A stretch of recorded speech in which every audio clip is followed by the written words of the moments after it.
అబ్బో ఇక్కడ కేజీ చీరలు కొంటే అర కేజీ చీరలు ఫ్రీ అంట. మంగళ్య షాపింగ్ మాల్, కేజీల్లో సేల్, టన్నుల్లో ఆనందం. Welcome back. ఏపీలో ఎల్నినో ప్రభావంతో వర్షాభావ పరిస్థితులు నెలకొన్నాయి.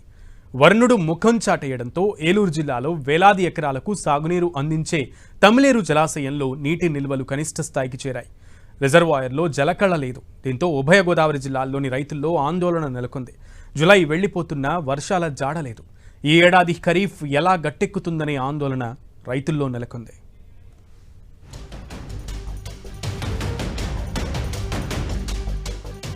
తమిళేరు ప్రాజెక్టులో నీటి మట్టం పూర్తి స్థాయిలో అడుగంటింది. 3 టీఎంసీల సామర్థ్యం ఉన్న ఈ జలాశయం కింద చాట్రాయి, చింతలపూడి, లింగపాలెం మండలాల్లోని 35,000 ఎకరాల ఆయకట్టు ఉంది. అలాగే తమ్మిలేరు వరదపై ఆధారపడి మరో 10,000 ఎకరాల్లో వరి సాగవుతోంది. బేతుపల్లి చెరువు అలుగుపారితేనే వరద వస్తుంది.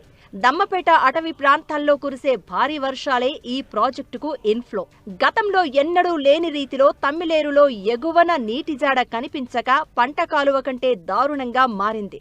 బేతుపల్లి చెరువుకు వరద మొదలైతే ఇక్కడ ఆయకట్టులో సాగు ఆశలు పెరుగుతాయి. లేకుంటే తమకు గడ్డు పరిస్థితి అని రైతులు వాపోతున్నారు.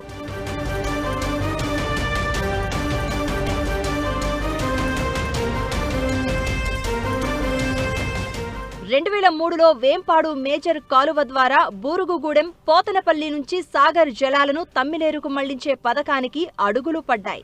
పోతనపల్లి వరకు నీరొస్తే నేరుగా తమ్మిలేరులో కలిసేలా ఈ మళ్లింపు పథకాన్ని రూపొందించారు.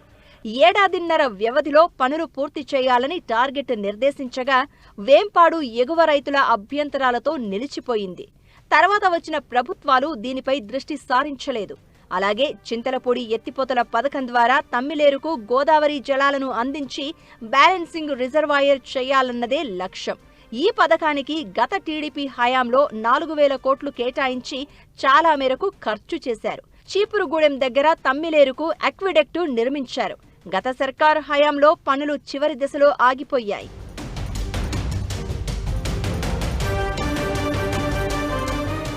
తమ్మిలేరు గరిష్ట సామర్థ్యం 355 అడుగులు.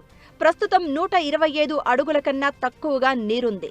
కారణాలు ఏమైనా జలాశయానికి నీరొచ్చే మార్గాలన్నీ మూసుకుపోతున్నాయి. ఏడాది పొడవునా నీటితో కళకళలాడే తమ్మిలేరు ప్రస్తుతం ఆయకట్టుకు భరోసా కల్పించలేని దయనీయ స్థితికి చేరింది. ఇక వేంపాడు, చింతలపూడి పనులు నిలిచిపోవడంతో ప్రస్తుతం తమ్మిలేరుకు నీరు వచ్చే పరిస్థితులు కనిపించడం లేదు. దీంతో రైతులు ఈ ఖరీఫ్ను ఎలా అధిగమించాలా అనే ఆందోళనలో ఉన్నారు. జిల్లాలో చాలా మంది రైతులు నారుమళ్లు, నాట్లు ఎలా వెయ్యాలో అర్థం కావడం లేదని వాపోతున్నారు. ప్రభుత్వం ఇప్పటికైనా స్పందించి వేంపాడు, చింతలపూడి పథకాలను పూర్తి చేయాలని ప్రజలు కోరుతున్నారు. ఇది జరిగితే తమ్మిలేరుకు నీటి ఇబ్బందులు తలెత్తకుండా ఉంటాయని స్థానికులు చెబుతున్నారు.